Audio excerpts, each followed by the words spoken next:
श्री स्वामी समर्थ सगळ्यांना. कशा आहात मैत्रिणींनो? आशा व्यक्त करते स्वस्त असाल, मस्त असाल, स्वामींच्या सेवेमध्ये रममाण असाल. 2 दिवस तुमच्यासमोर प्रत्यक्ष येऊन व्हिडिओ केला नाही त्याबद्दल माफी असावी.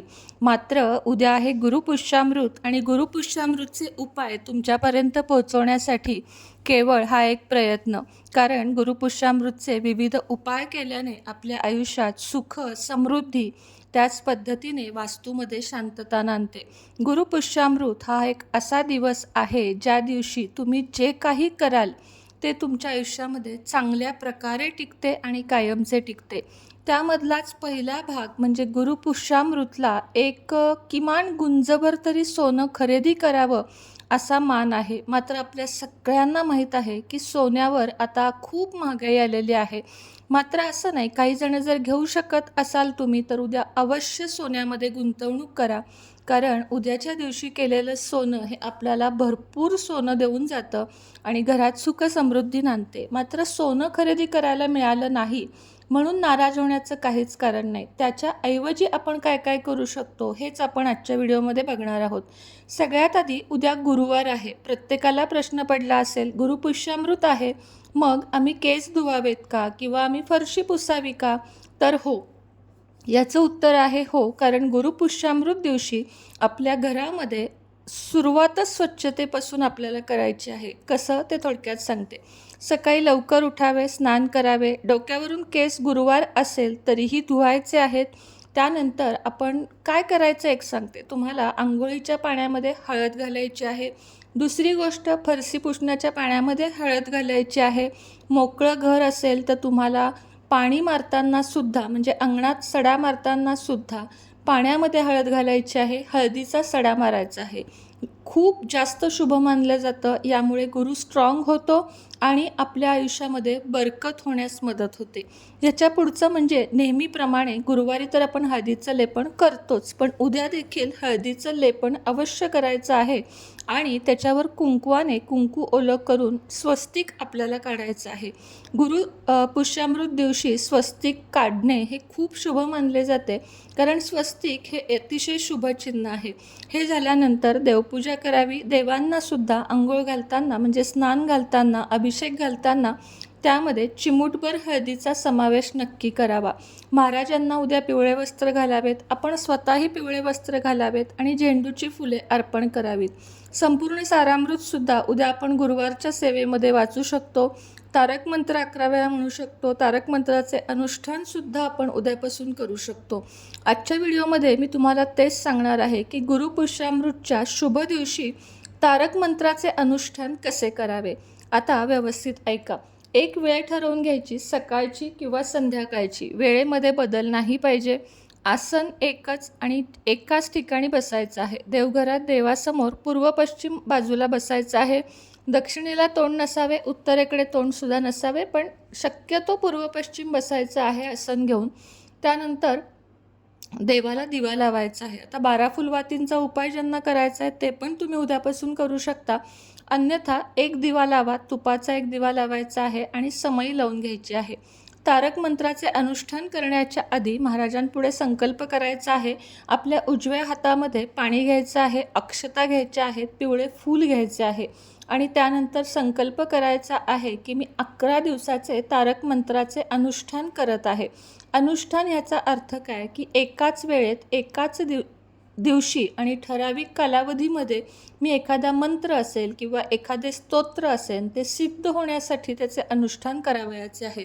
अनुष्ठान हा एक अवघड शब्द वाटतो, पण ही सेवा खूप चांगली आहे.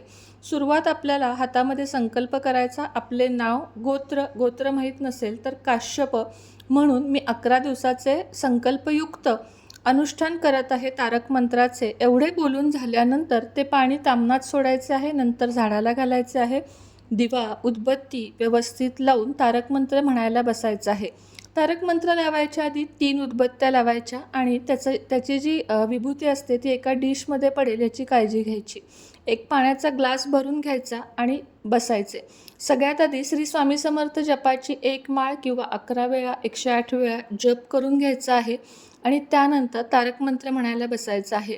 निशंक होई निर्भय हो मनारे, प्रचंड स्वामी बळपाठीशी रे, इतकी गोड शब्द, इतके सुंदर शब्दरचना यामध्ये आहे की आपल्याला निम्मे बळ तिथंच येतं. एकदा तारक मंत्र वाचून झाल्यानंतर 1-2 सेकंद थांबून लगेच दुसऱ्यांदा असे ओळीने 11 वेळा तारक मंत्र आपल्याला म्हणायचा आहे आणि हात जोडून नमस्कार करून आपली इच्छा महाराजांना बोलून दाखवायची आहे. 11 वेळा तारक मंत्र दररोज म्हणायचा आहे आणि 11 दिवस म्हणून झाल्यानंतर असा 11 दिवसाचे अनुष्ठान करायचं आहे. म्हणजे आजपासून 11 दिवस. मध्ये पिरियड आला हरकत नाही, थांबून जा, पुढे सलग करा. अनुष्ठान हे 11, 21, 51 दिवसाचे करू शकतो. यामध्ये आपल्या 1, 2 किंवा त्यापेक्षा अनेक इच्छासुद्धा आपण बोलू शकतो. म्हणून तारक मंत्राची सगळ्यात साधी सोपी सेवेला उद्यापासून सुरुवात करा. ह्याचे कोणते उद्यापन नाही, कोणतीही पूजाविधी नाही किंवा कोणतेही नियम नाहीत. नियम मी तुम्हाला नेहमी 2च सांगत असते, जसं की नॉनव्हेज खाऊ नका, मांसाहार करू नका, बाकी तुम्हाला यासाठी कुठलेही नियम नाही आहेत. याच पद्धतीने 11 दिवसाचे संकल्पयुक्त स्वामी समर्थांचे सारामृत पारायण करू शकता, तारक मंत्राचे पारायण करू शकता, रोज 11 माळी असे 11 दिवसाचे मंत्राचे अनुष्ठान करू शकता.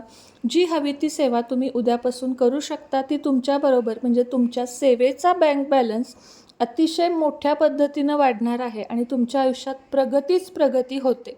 लक्षात घ्या, प्रत्येक गोष्ट माझ्याकडे भरपूर पैसा यावा म्हणून नाही, तर प्रसिद्धी किंवा मानसन्मान किंवा मानसिक समाधान, आनंद, सुखी संसार, मुलांच्या उज्ज्वल भविष्यासाठी अशा पण काही सेवा कराव्यात. नुसता पैसा असून काहीच उपयोग नाही, कारण तो पैसा उपभोगता यावा म्हणून समाधान देखील महत्त्वाचे आहे. नाहीतर पैसा आहे पण घरात सुख नाही, ह्याला काहीच अर्थ नाही. म्हणून देवाकडे म्हणजे महाराजांकडे, लक्ष्मी मातेकडे कायम पैसा न मागता समाधान मागा. खरं तर देवाला सांगावंच लागत नाही की मला काय पाहिजे, कारण देवाला सगळं काही माहिती असतं.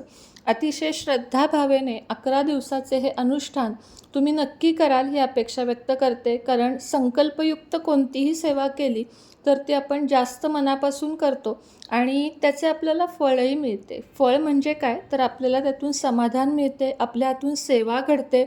कोणाबद्दल काही बोलण्यापेक्षा किंवा कुठल्याही गोष्टी वेगळ्या करण्यापेक्षा नेहमीच सेवा करावी. मी नेहमी म्हणते तुम्हाला की कोणाच्या अध्यात्मध्यात राहण्यापेक्षा अध्यात्मात राहावं असं मला वाटतं. त्याच पद्धतीने उद्या सोने, चांदी, पितळेच्या वस्तू तुम्ही घेऊ शकता. आपल्याकडून लक्ष्मी कुंचनसुद्धा उद्याच्या दिवशी तुम्ही बुक करू शकता. आणि हो, ज्यांनी पेड कन्सल्टेशन घेतलं आहे त्यांनी काळजी करू नका. मी 1-2-3 दिवसामध्ये सगळ्यांचे कॉल घेणार आहे. अजूनही ज्यांना पेड कन्सल्टेशन हवं आहे त्यांनी मेसेज करून ठेवावा, म्हणजे पुढचे दिवस मी तुम्हाला देऊ शकते. आजच्या व्हिडिओमध्ये इतकंच. पुन्हा भेटेल.